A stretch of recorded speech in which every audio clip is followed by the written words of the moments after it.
A warm welcome, everyone, to today's edition of Money Moves. I am Bosin Amafayewe live from FMDQ Studios here in Lagos. Now, let's add some earnings news this Tuesday.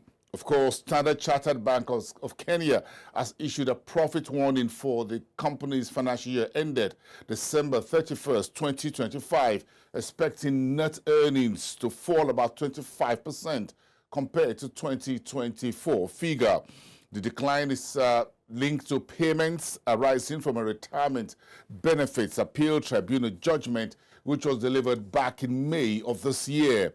Standard Chartered says it remains adequately capitalized and will release full-year results in the first quarter of 2026.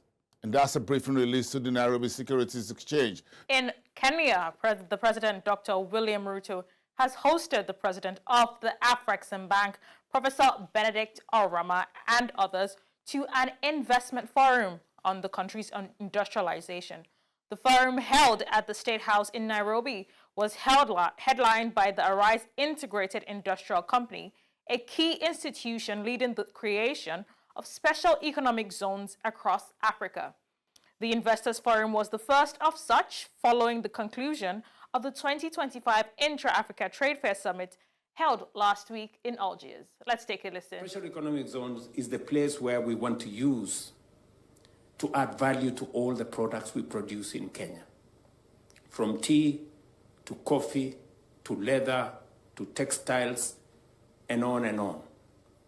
Already, some of the policy interventions that we have put in place, and I will talk about them later, is for us to be able to create the correct fiscal and financial ecosystem to support this exercise. Still in the region, Network International has signed a strategic partnership with National Union Bank of Libya to modernize the country's banking sector and expand access to secure digital financial services. Network aims to provide end-to-end payment processing solutions, including prepaid card issuance, fraud prevention tools, and value-added services to support the bank's digital transformation and the country's financial inclusion. Finally, on News Now, OUTSurance, the South Africa's insurance, has reported full-year 2025 earnings that beat the street. The company posted a revenue jump of 16.35% to 37.13 billion rand for its financial year ended June.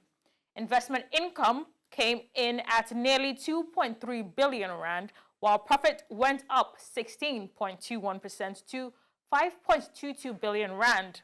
The strong earnings were supported mainly by growth from its home market in South Africa. OUTSurance posted a 306.2 cents earnings per share for the period under review. That's a 15.33%. A final dividend of 149 cents was declared, and a special dividend of 33 rand and 1 cent. Let's start with equities. A number of these markets are already closed in the negative session today. Look at West Africa, Nigeria's NGX, the BRVM in Cote d'Ivoire finished in the red. As you look at the dashboard, the NGX down by 0.1%, by 14 basis points in the red for the composite for the French-speaking stock exchange based in Cote d'Ivoire. In Nairobi, there's a pullback from 179, where we finished on Monday, to around 178.06. That's the all-share index, back by 0.54% after those announcements. A profit warning by one of the biggest banks listed on the market in Kenya, that's Standard Chartered, saying its profit for earnings for full year 2025 will be down by 25% on a year-on-year basis until we see the full numbers in first quarter of next year. That spooked the market, among other things. Let me move on. Look at the rest of the dashboard. On positive reading today, the GSE came back from a flattish Monday to a positive 0.14%, 104,821, taking its cue from the rest of the developed markets on Monday, which was so strongly positive. Some of the strongest gain we saw on Monday on S&P 500 index on the U.S. stock market on Wall Street. The Semdex today continued its positive Monday reading by roughly 0.5%, 2,477. Zimbabwe turned positive from Monday's negative by 0.4%, 8.2 on the main index. Now, let me move on to the commodities space and the concerns around the market about the Russia-Ukraine war, whether more sanctions will come from the United States to President Putin and his administration in the oil sector in that country, as well as the supply glut. Today, we also heard the news from the International Energy Agency, the IEA, that the world oil market needs further investment if they want to maintain the current level of supply until the year 2050. That's a major shift in thinking by the IEA that always says there's no need for further investment in oil or fossil fuel, but only in renewable. This is a major shift, as it were, but we expect to see further clarifications from the IEA, Fatih Birol and the rest of his team in Paris. But looking at the numbers for today, you can see the West Texas Intermediate up by 1.2%. The London Brent crude benchmark, which is a benchmark, of course, for a number of African exporters